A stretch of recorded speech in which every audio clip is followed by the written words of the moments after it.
Pregnancy test तो positive है but काफ़ी कॉम्प्लिकेशंस हैं, स्पेशली फर्स्ट 3 मंथ्स बहुत ज़्यादा चैलेंजिंग होने वाले हैं। आपको बहुत एहतियात बरतनी होगी। ज़्यादा घबराने की कोई ज़रूरत नहीं है, मैं बच्चा होने तक यहीं रुक जाऊंगी, तुम्हारी मदद भी हो जाएगी। नहीं भाभी, उसकी जरूरत नहीं। मेरा मतलब है कि आप यहाँ रहेंगी तो सोनू मोनू और आपके घर को कौन देखेगा? जरूरत नहीं। हाँ वो तो ठीक है, बच्चे की सुरक्षा के लिए मैं हमारे गुरुजी से बात करती हूँ, उनके पास कोई ना कोई तोड़ जरूर होगा। हाँ वो ठीक है। एक मिनट। हेलो। और सोनू मोनू, तुम दोनों का क्या चल रहा है? बस 12वीं की तैयारी चालू है मेरी। हाँ मेरी 10वीं की।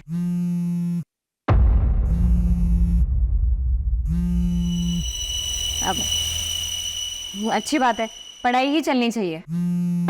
अब दीदी आप लोग रुकिएगा, मैं बस थोड़ी देर में आती हूँ ना। हाँ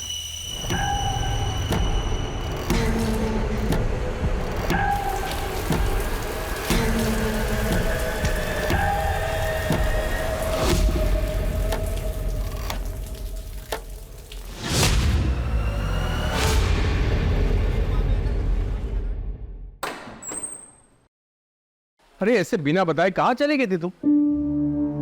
अब ये इसके लिए गई थी मैं, ये सोनू मोनू के लिए कपड़े लेने के लिए। ये लो।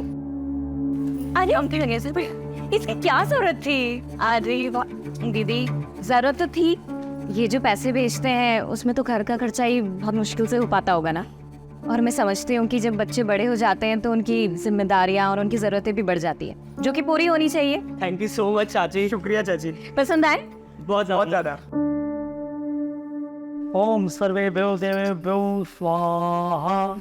जदक्षरं पदं भ्रष्टं मात्राहीनं च कृतम् एवं ज्ञात्वा महादेवी यथा योग्यं तथा कुरु। माता च पार्वती देवी पिता देवो महेश्वर बांधवा से भक्ताश्च स्वदेशो भुवनत्रयम्। अब यह पूजा संपन्न हो गई। आप इस कलश को लेकर दक्षिण दिशा की ओर पड़ने वाले सबसे पहले पीपल या बरगद के वृक्ष के नीचे रख दीजिएगा और 108 बार प्रभु का नाम लीजिएगा। उसके बाद वापस आ जाइए, परंतु ध्यान रहे इस कलश को लेकर जाते वक्त चाहे कुछ भी हो जाए पीछे पलट कर नहीं देखना है। जी पंडित जी। इस विधि से पूजा करने से आपके बच्चे पर आया हुआ संकट टल जाएगा। अच्छा तो मैं चलता हूँ।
ये सब कैसे हुआ?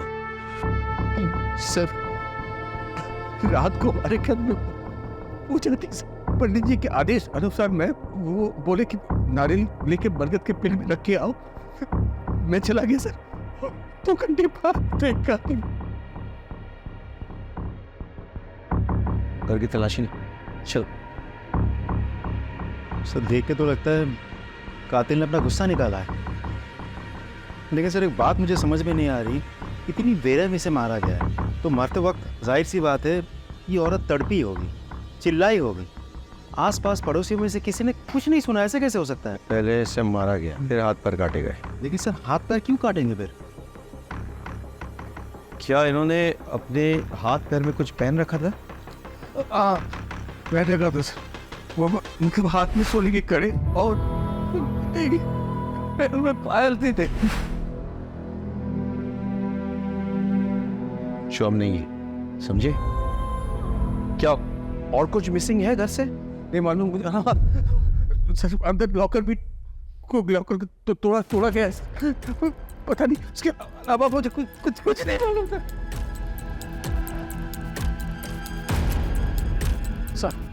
सर दरवाजे पर कोई भी फोर्स्ड एंट्री के निशान नहीं है सर। एक काम करो, पूरे घर की तलाशी लो, मर्डर वेपन ढूंढो, आसपास के इलाके हमको छान मारो, पूछताछ करो, फॉरेंसिक को खबर दो और लाश का पोस्टमार्टम होना चाहिए। हाँ बस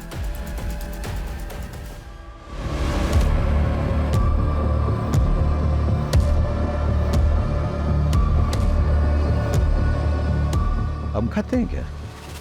जी सर। ये पीक आपकी है?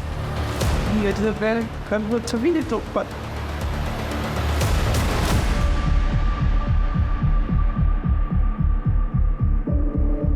सर ये पक्का रमाकांत का नौकर मनोज और उसका दोस्त सुरेश का काम है सर। दोनों की गंदी नज़र थी साहब नीतू भाभी पर। सर ये जरूर रमाकांत के चचेरे जीजा महेश और उसके दोनों बेटों विशाल और अजय का काम। ऐसा क्यों? सर उन दोनों परिवारों के बीच में गहरी दुश्मनी है जिसकी नींव 2 साल पहले पड़ी। बात सुनिए छोटा भाषण। शांत हो जाओ, अरे शांत हो जाओ। हम कहीं भागे नहीं जा रहे हैं, यहीं पर हैं। सबकी समस्या का समाधान करेंगे। हमारे लिए प्रधानमंत्री जी ने जो मुफ्त का राशन भेजा है वो हमको चाहिए और तुमसे माफी भी। तुम मांगोगे मेरे पापा से माफी? एक खरगोश तू चुप। ये तो टके के इन चारों में से किसी पे शक है आपको?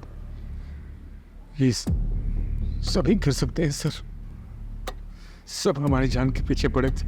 लगभग 4 महीने पहले जब मैं और मेरी पत्नी फिल्म देखकर लौट रहे थे तब भी मुझ पे हमला हुआ था।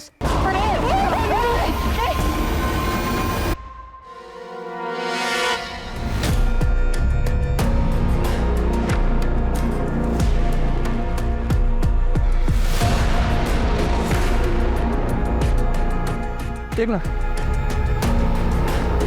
पंकज, फॉरेंसिक टीम को बुलाओ और ये सारा सामान कस्टडी में लो और इन एविडेंस को जांच के लिए भेजो। सर जो चाकू हमें मिला है वो रमाकांत के घर का ही है सर। रमाकांत ने खुद कंफर्म किया है और साथ ही सर वही मर्डर वेपन भी है, क्योंकि उस चाकू पर जो ब्लड के ट्रेसेस मिले हैं वो नीतू के ब्लड सैंपल से मैच करते हैं। लेकिन सर उस चाकू पर कोई भी फिंगरप्रिंट्स नहीं है। कातिल मर्डर वेपन साथ नहीं लाया, इसका मतलब मर्डर करने के इरादे से नहीं आया था, लेकिन मर्डर करनी पड़ी। और फिंगरप्रिंट्स ना मिलने का एक बड़ा कारण यह हो सकता है कि ग्लव्स या कपड़े का इस्तेमाल किया गया हो गन को पकड़ने के लिए। नीतू का जो हाल किया गया है वो किसी एक आदमी का काम तो नहीं हो सकता है। हाँ सर, मुझे भी ऐसा लग रहा है कि ये 2 आदमी का काम हो सकता है, क्योंकि सर गार्बेज में जो जले हुए कपड़े मिले थे वो 2 आदमी के ही थे। किस तरह के कपड़े? सर जीन्स और शर्ट मिले थे और सर उनको इतनी बुरी तरीके से जलाने की कोशिश की गई थी कि फॉरेंसिक टीम को भी कुछ भी नहीं मिला सर उसमें। इलाके का सीसीटीवी फुटेज चेक किया? हाँ सर, आसपास अच्छे से चेक किया, लेकिन यहाँ दूर दूर तक कहीं सीसीटीवी नहीं है सर। सर नीतू की प्रिलिमिनरी पोस्टमार्टम रिपोर्ट आ गई है। पोस्टमार्टम रिपोर्ट के मुताबिक उसकी मौत रात के 1 से 2 बजे के बीच हुई। उसे पहले बेहोश किया गया और फिर उसके बाद उसके साथ हुआ। लेकिन सर सीमेंट को कोई ट्रेसेस नहीं मिले। एक और बात सर, के बाद गला दबा के उसे मारा गया है और फिर उसके हाथ पैर काटे गए हैं। चुप। महेश, विशाल, सुरेश, मनोज, इनका कुछ पता चला? सर सुरेश तो यहाँ का है ही नहीं और महेश की बेटी सोनल ये बता नहीं पा रही है कि इस वक्त बाप और भाई है कहाँ। आपको पता है आपके पिताजी और भाई इस वक्त कहाँ हैं? नहीं सर, मुझे पता नहीं मेरे पापा और भाई कहाँ हैं। सर मनोज की माँ से भी बात हुई। मुझे नहीं पता मनोज कहाँ है, मुझे कुछ बता कर नहीं गया। और इस सबके फोन भी स्विच ऑफ है। राजीव, ये कोइंसिडेंस नहीं हो सकता है। एक काम करो, शहर के तमाम एंट्री एग्जिट पॉइंट्स खोलने का चेक करो, वहाँ के तमाम सीसीटीवी फुटेज कलेक्ट करो। मनोज और सुरेश दोनों रमाकांत के धमकाने के बाद गायब हो गए, तो क्या वो इस कांड को करने के लिए वापस आए थे। ये भी पता चलेगा कि महेश और विशाल क्या ये कांड करके गायब हुए या उससे पहले। सर महेंद्र, एक टीम बनाओ, आसपास के ज्वेलर से पूछताछ करो, गहनों का फोटोग्राफ दिखाओ। लूट के लिए की गई हत्या का एंगल काफी स्ट्रॉन्ग लग रहा है मुझे। सर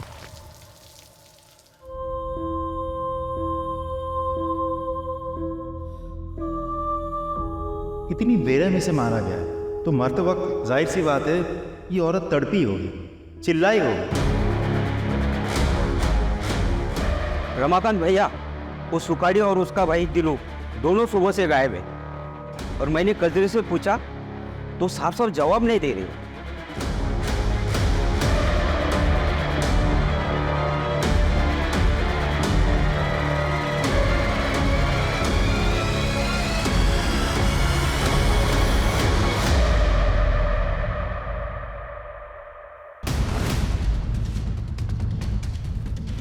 दिनो इधर है, दिनो दिनो दिनो किधर है? इधर आ। बुला अपने पति दिनू को और उसका भाई सुखाड़ी को बुला। मुझे नहीं पता। क्या बोला? मुझे नहीं पता। जा अंदर देख, अंदर देख। देख क्या हो रहा है? तुम क्या कर रहे हो? मेरे घर का सामान क्यों तोड़ रहे हो? सच सच बता दो वरना तुम्हें भी नहीं छोड़ेंगे। किधर है दिनो? मालिक, मैं सच बोल रही हूँ। वो सुबह से ही नहीं है यहाँ पर। सुखाड़ी भैया तो फोन रखते ही नहीं है, और बिकेन के पापा का फोन तो घर पर ही है। मैं सच कह रही हूँ मालिक। अच्छा अच्छा आगे चल।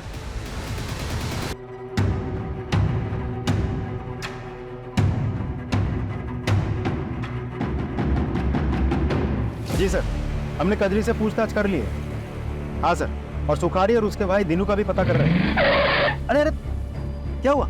गाड़ी क्यों रोक दी? क्या हुआ? आप लोगों ने पकड़ लिया मेरी नीतू के हथियारों को? हाँ? रमाकांत शांत हो जाओ, गाड़ी में आके बैठो, हम घर तक छोड़ देते हैं। हम कोशिश कर तो रहे हैं। क्या खास कोशिश कर रहे हैं आप लोग? 15 घंटे से ऊपर हो गए मेरी बीवी को पकड़े हुए, और आप लोग को पता भी है कि इन लोगों ने किया, लेकिन अब तक आप लोगों में किसी को भी नहीं पकड़ पाए। क्यों? हम बहुत जल्दी आपके बीवी के हत्यारों को पकड़ेंगे, लेकिन उसके लिए हमें थोड़ा वक्त चाहिए। कितना वक्त चाहिए आपको? हाँ? वक्त। हाँ ठीक है, वक्त दूंगा मैं आपको। एकदम आप छत मार के पकड़ना होगा आपको मेरी बीवी के हथियारों को।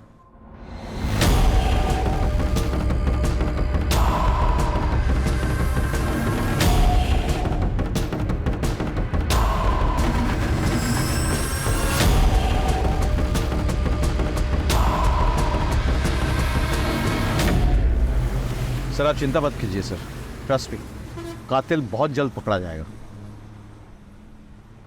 Sure sir.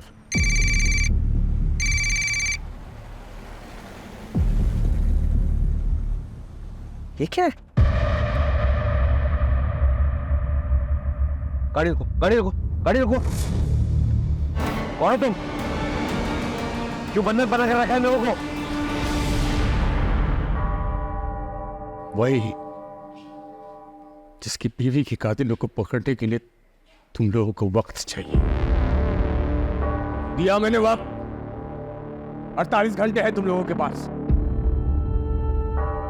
मेरी नीतू की कुली को पकड़ के लाओ यहां, और अगर 48 घंटे में नहीं पकड़ पाया ना तो मैं इन सबको जिंदा जला दूंगा मैं।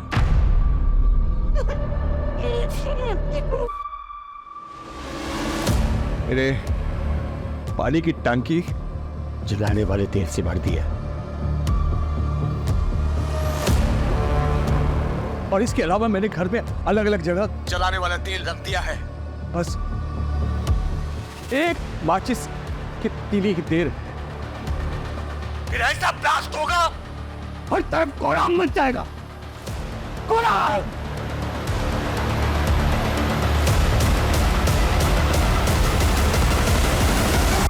सर, रमाकांत के घर के आसपास और भी बहुत सारे घर हैं। अगर रमाकांत के घर में आग लग गई या ब्लास्ट हो गया तो आसपास के सारे घरों में आग लग जाएगी। नहीं नहीं, हम ऐसा नहीं होने देंगे। कोई ना कोई रास्ता निकलेगा होस्टेज से कुछ छुड़ाने का। चलो।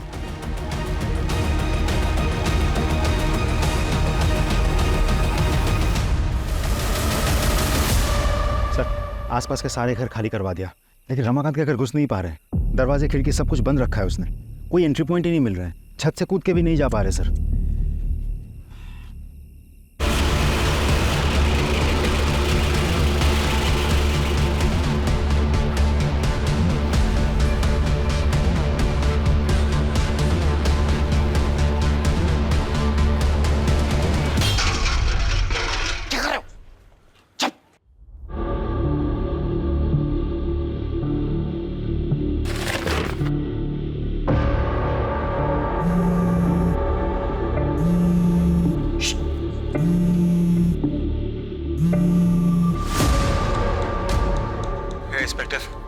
तुझे क्या लगता है मुझे पता नहीं है कि तुम लोग मेरे घर के आसपास आ गए हो?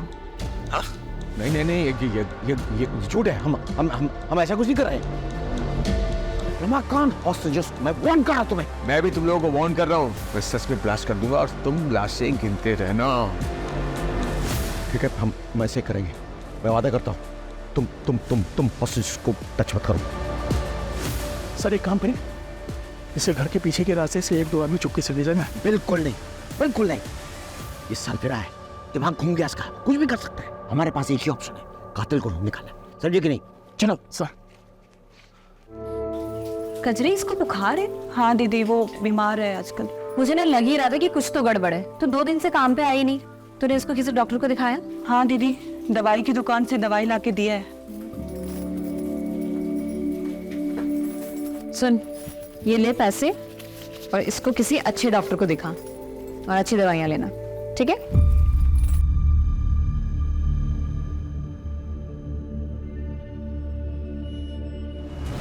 अभी अभी एक बहुत बड़ी खबर आई है। पुलिस के एक्शन से नाखुश नीतू के पति रमाकांत ने 4 लोगों को बंधक बना लिया है। और तो और पुलिस को धमकी भी दी है कि जिन 4 लोगों को उन्होंने बंधक बनाया है उन्हें वो जला डालेगा। ये क्लिप मीडिया को किसने लीक किया? मालूम नहीं सर। मालिक, पानी दे दो, मेरे बच्चे को प्यास लगी है। मालिक, पानी दे दो। साहब जी, मैं उसे साहब जी, मैं महेश हूँ। ये हमारा लड़का विशाल है। वो सर फिर आदमी हम लोग को अरेस्ट करवाना चाहता है ना। हम लोग आ गए आपके पास। उसको बोलिए हम लोग खुद सरेंडर करने को तैयार है साहब। प्लीज हमारी सोनाली को बचा लीजिए। और सर, हालांकि हमने किसी का खून नहीं किया है, लेकिन अपनी सोनाली के बचाने के लिए हम ये भी इल्जाम अपने सिर पर लेने के लिए तैयार है सर। कुछ कीजिए साहब। हेलो रमाकांत, ये दोनों हमारे हवाले में हैं। इन दोनों ने कबूल किया है कि उन्होंने नीतू को मारा है और उसके गहने चुराए हैं। अब छोड़ दो सबको। ठीक है, मैं बिल्कुल छोड़ दूंगा, लेकिन पहले इन दोनों से मुझे माफी मंगवानी है। पूरी जिंदगी ये महेश और उसके बच्चे मेरे और मेरे परिवार के खिलाफ साजिश रचते आए हैं। हम तुमसे हाथ जोड़ के माफी मांगते हैं। प्लीज हमारी सोनाली को छोड़ दो प्लीज। इतनी आसानी से नहीं। पहले जमीन पर थूक फेंको, उसको चाटो, दोनों के दोनों।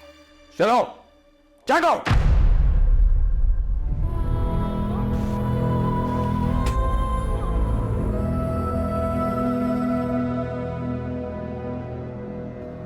रमाकांत, बहुत हो गया, अब छोड़ दो सबको।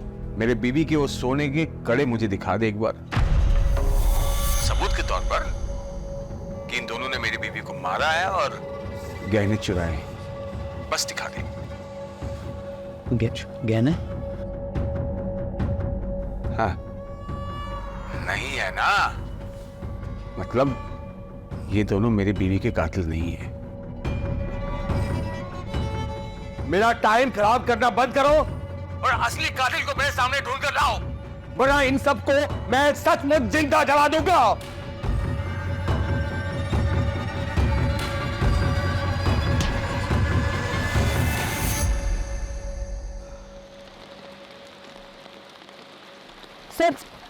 सर मुझे आपको एक बात बतानी है। कौन हो तुम? मैं समीर हूँ सर। बोलो। नीतू आंटी को मारने में महेश और विशाल शर्मा का ही हाथ है। ए, तुम इतने दावे के साथ ये बात कैसे कह सकते हो? सर मैं सोनाली का बॉयफ्रेंड हूँ। हम दोनों एक दूसरे से प्यार करते हैं और बात कर शादी भी करने वाले थे, लेकिन नीतू आंटी ने हमें समझाया। देखो, रमाना कितना भी मॉडर्न क्यों ना होता है, लेकिन जो शादी घर वालों की रजामंदी से की गई होती है, उसकी खुशी भाग की गई शादी से कहीं ज़्यादा होती है। पर मामी, पापा और भाई कभी भी समीर के लिए नहीं मानेंगे, क्योंकि ये दूसरे समुदाय का लड़का है। फिर तो तुम लोग कोशिश तो करो, क्या पता मान जाए। और फिर भी नहीं माने तो मैं हूं ना, मैं तुम लोगों का साथ दूंगी, ठीक है? उन्हीं की बात मानकर सोनाली ने अपने घर वालों से बात की। तब से आपके बोलने की वजह से मैंने पापा और भाई को समीर के बारे में बताया। देखो उसका अंजाम क्या हुआ है। मैं समीर के अलावा किसी और से शादी नहीं करूंगी, और ऐसी कोई नौबत आती है तो इस घर से मेरी डोली नहीं, मेरी अर्थी उठेगी। नहीं नहीं नहीं सोनाली, ऐसा कुछ भी नहीं होगा, ठीक है? मैं हूं ना। सो मुझे मेरा प्यार कब मिलेगा? मिल जाएगा, सही समय तो आने दे। और अगर ऐसे बेचैन होगे तो सब कुछ खराब भी हो सकता है। उन्होंने ना सिर्फ सोनाली को आज तक घर में बंद किया है, बल्कि नीतू आंटी को मारने की साजिश भी कर रहे थे वो। तो अब तक कहाँ थे तुम? सर मैं इंदौर था, मुझे जैसे ही इस मामले का पता चला मैं यहाँ भागा दौड़ा है। बाहर निकल के शराबत का ढोंग कर रहे हो और आपको बनाते हो। सर हम दोनों भी इस लच में अपनी सोनाली को पता है तेरे सोनाली के किस्से? बताया समीर ने, इसीलिए मारा ना नीतू को, क्योंकि वो सोनाली और समीर को मिलवाना चाहती थी। बोल सर, सिर्फ मारा नहीं तुमने, तुमने तो किया, हाथ मार खाया तुमने। और महेश तू तो फंसा, तेरे पीक के दाग वो खून की जगह पे मिले हैं, अब तू तो फंसा। सच बोल, सच बोल। सब हमारी बात तो सुनी साहब, ऐसा हमने कुछ भी नहीं किया है। देखिए हम ये सच है कि हम नाराज थे सोनाली से, क्योंकि वो दूसरे समुदाय के लड़के से प्यार करती थी, भागना चाह रही थी उसके साथ, ऊपर से उन्हीं तो उसकी मदद कर रही थे। उसका तोड़ बस यही निकाला हमने कि उसको किसी तरह से दूसरे लड़के से शादी करा के कहीं दूसरे शहर भेज देंगे, और इसीलिए हम लड़का देखने जा रहे थे साहब रिश्तेदार के। ऐसे नहीं मारेंगे, कुटाई करो उनकी और डीएनए सैंपल निकालो दोनों का। मार।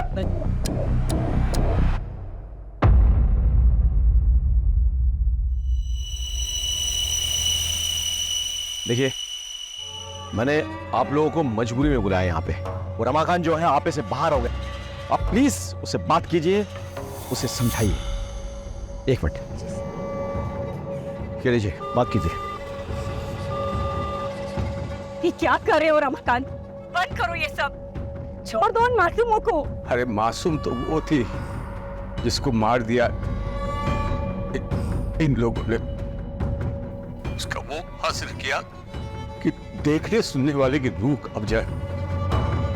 मैं इन लोगों को तब तक नहीं छोड़ूंगा जब तक उसके असली कातिल नहीं मिल जाते। मैं बोल रही हूँ ना तुमसे, छोड़ दो सबको। तुम्हें तुम्हारी विधवा भाभी का वास्ता। वही वास्ता ना भाभी, हाँ, जिसको दे दे के तुमने अपनी जाल में मुझे फंसाया था।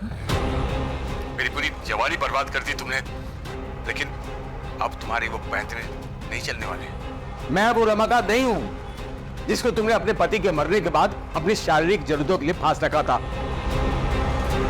जिसकी शादी तुम नहीं होने देना चाहते ताकि तुम मालकिन बन के रहो और मैं तुम्हारे बच्चों का पालनहार। बंद करो अपनी ये बकवास। ये चाचा फालतू बात मत करना, वरना क्या बे? अरे नीतू कितना मानती थी इसको, लेकिन ये उससे जलती थी। सच है भाभी, तुम जलती थी ना। एक बात बताओ, कहीं तुमने तो नहीं मरवा दिया नीतू को? हाँ, सच से बताना, ताकि फिर से सारा कंट्रोल तुम्हारे हाथ में आ जाए। बस करो तुम्हारी बकवास, इससे ज्यादा सुनने की हिम्मत नहीं हमारी।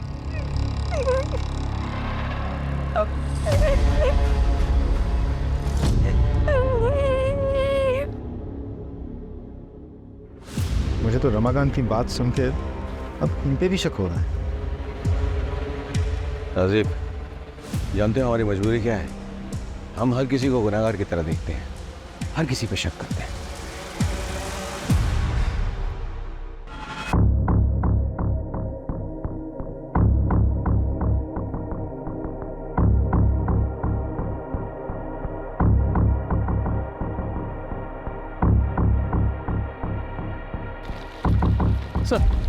सर ये आधार कार्ड मिला है, लेकिन सर इस पर नाम और एड्रेस दोनों जल चुके हैं। अरे तो नंबर तो है ना, नंबर से डिटेल्स पता करो। Right sir, come on. Sir, Suresh की गाड़ी ने अभी अभी चकिया टोल नाका क्रॉस किया है। फास्टैग से हमें लोकेशन मिली है। फैंटास्टिक। लोकल पुलिस में खबर करो, इन्फॉर्मेशन शेयर करो, तुरंत अरेस्ट करवाओ। Right sir, come on.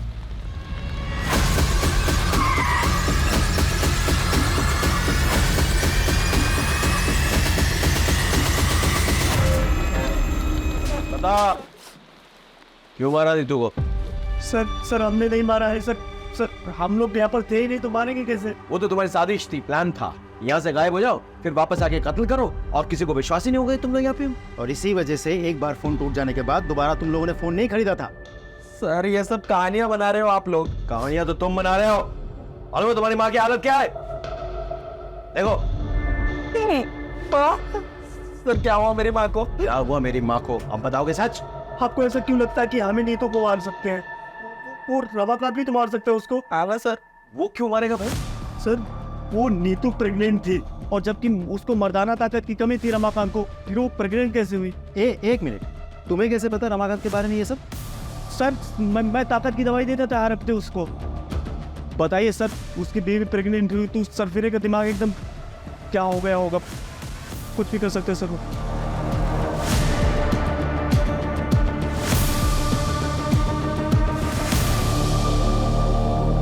Suresh और मनोज ने रमाकांत पे जो इल्जाम लगाया है, आपको क्या लगता है इस बात पे कितनी सच्चाई है? डिनाई भी तो नहीं कर सकते। ऐसा पहले भी हुआ है कि पति ने कांड किया, उसके बाद ऐसा ड्रामा किया कि उस पर कोई शक ना करे। तो फिर क्या करे सर, पता कैसे करे? क्योंकि सबके मुताबिक नीतू रमाकांत की जान है और वो खुद भी ये बोल रहा है। एक काम करें सर, रिवर्स साइकोलॉजी ट्राई करते हैं। नहीं, बहुत रिस्की हो सर एक बार ट्राई तो करते हैं। No Rajdeep, no. इसमें हेलो, एक मिनट, हेलो।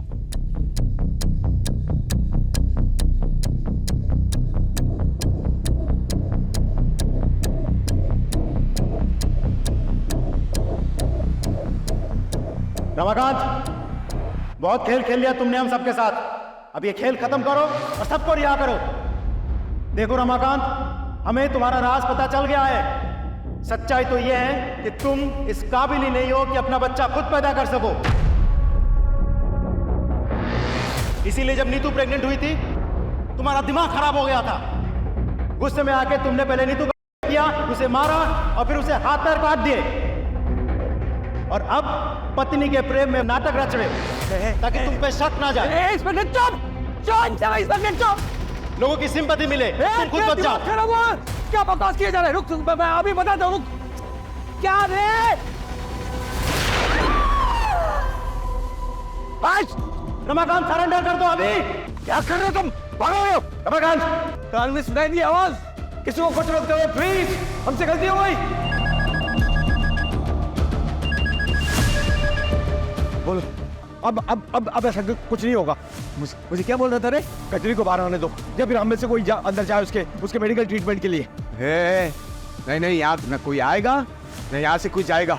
अरे वो उन देख के मर जाएगी वो। इसको बचाओ और बस बाकी सबको बचाओ।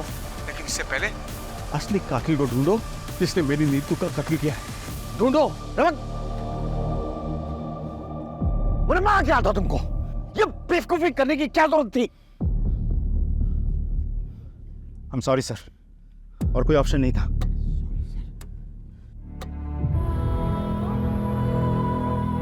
वो सब तो चलता रहता है। अच्छा ये बताओ कि खुशखबरी कब दे रही हूँ? 4था साल चल रहा है तुम्हारी शादी को, सब ठीक तो है ना? हाँ दीदी, सब ठीक है। हाँ, तो बस देर किस बात की?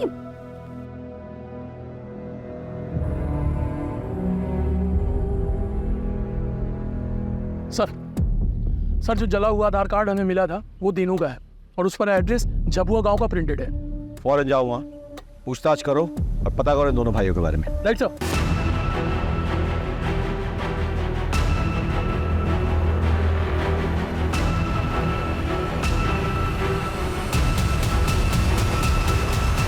सच में नीतू को कत्ल नहीं किया है और गहने भी नहीं चुराया जी। अच्छा, तो फिर नीतू के गहने तुम्हारे पास कैसे पहुंचे? ये मैंने चुराया नहीं है सर जी, वो नीतू ने खुद ही दे दिए थे सर। भैया इसे बेच के अपनी गांव की जमीन छुड़ा लो, और ये चोरी चकारी बाकी जितने भी गलत काम है ये सब छोड़ दो। खेती करो और ईमानदारी की जिंदगी जियो, इसमें बहुत सुकून मिलेगा आपको। झूठ बोल रहे हो, और यहाँ बैठ के जब तुम झूठ बोल रहे हो ना, कजरी और बीगन वहां तड़प रहे हैं। तड़प रहे हैं सब? मतलब ये कि रमाकांत पकड़ा गया है अपनी बीवी की मौत से। कजरी के पैर को तो गोली मार दी उसने। एक काम कीजिए साहब, ये गुनाह हम दोनों अपने सर पर लेने के लिए ना मंजूर है सर। अब रमाकांत को फोन कीजिए साहब प्लीज।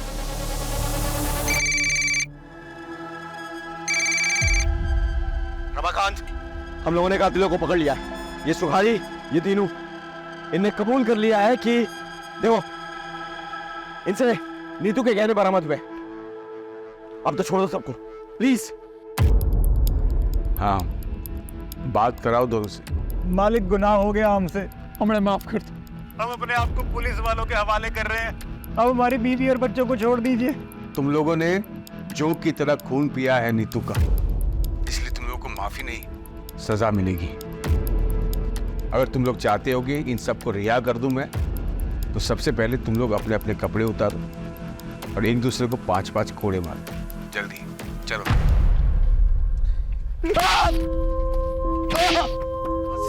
बस बस रमाकांत, बहुत हो गया, अब छोड़ दो लोगों को। तसल्ली हो गई ना? ए इंस्पेक्टर, बेवकूफ समझा क्या? हाँ, ये लोग कातिल है ही नहीं। माना कि इस सोने की चेन मेरी बीवी की है, लेकिन उस रात उसने ये सब नहीं पहना था। इसलिए टाइम पास बंद कर और असली कातिल को ढूंढ के ला, वरना मैं सबको सच में जला दूंगा। मजाक नहीं कर रहा हूं मैं, इसलिए मजाक करना बंद कर।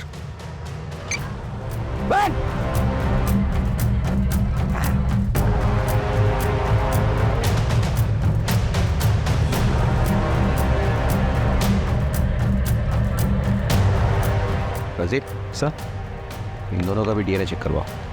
ये सभी लोग हमारे संदेह के घेरे में हैं, लेकिन किसी के खिलाफ कोई ठोस सबूत नहीं मिल रहा है। अब शुरुआत से शुरू करनी होगी। हमें मर्डर वेपन तो मिल गया, लेकिन इस पे कोई फिंगरप्रिंट्स नहीं मिले। जो कपड़े जलाए जा रहे थे वो जीन्स थे, और उनसे हमें यह सुराग मिलता है कि एक नहीं 2 लोग इन्वॉल्व थे, लेकिन जीन्स जले हुए थे, और इसलिए फॉरेंसिक कोई निष्कर्ष नहीं निकाल पाई। जीन्स के ये जो बटन है ना, इससे लगता है कि काफी महंगे ब्रांड के जीन्स थे। अब इतने महंगे ब्रांड के जीन्स यहाँ कौन पहनता होगा? सर, आसपास के मार्केट में पता करो कि ऐसे ब्रांडेड जीन्स कौन रखता है। शायद वहां से कोई क्लू मिल जाए। अब लेट्स गो।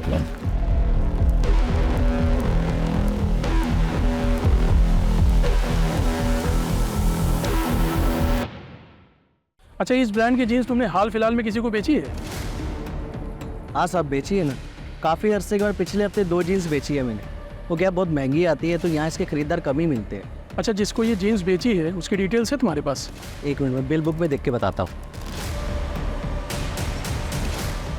ये देखिए सर, नीतू शर्मा ने खरीदी थी अपने 2 भतीजों के लिए। छुपाने से कोई फायदा नहीं है। नीतू के गहने तुम्हारे घर से बरामद हुए हैं।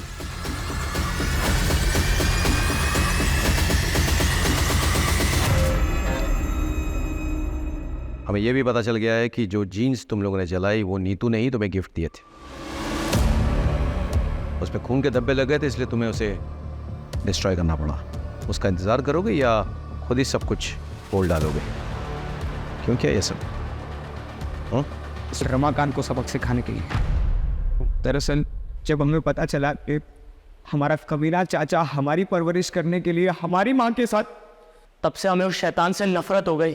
चाचा के होने वाले बच्चे की पूजा के बारे में पता चला, तो हमने प्लान बनाया। और हम ये भी जानते थे कि चाचा के घर से पीपल का पेड़ 10-12 किलोमीटर दूर है, और चाचा को उसे ढूंढने में कम से कम 2 घंटे लगेंगे। इतने में हम अपना काम पूरा करके वहाँ से भाग जाएंगे। और जैसे ही वो निकला,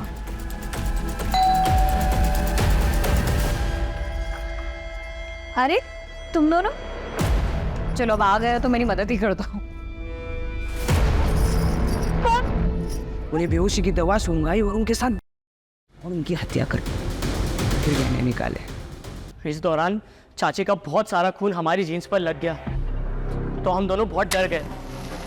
इसलिए हम दोनों ने वो जीन्स जलाकर वहाँ डस्टबिन में फेंक कर वहाँ से भाग गए। अपनी माँ समान चाची का क्या तुम लोगों ने? इतनी घृणित मानसिकता तुम्हारे अंदर घर कर गई?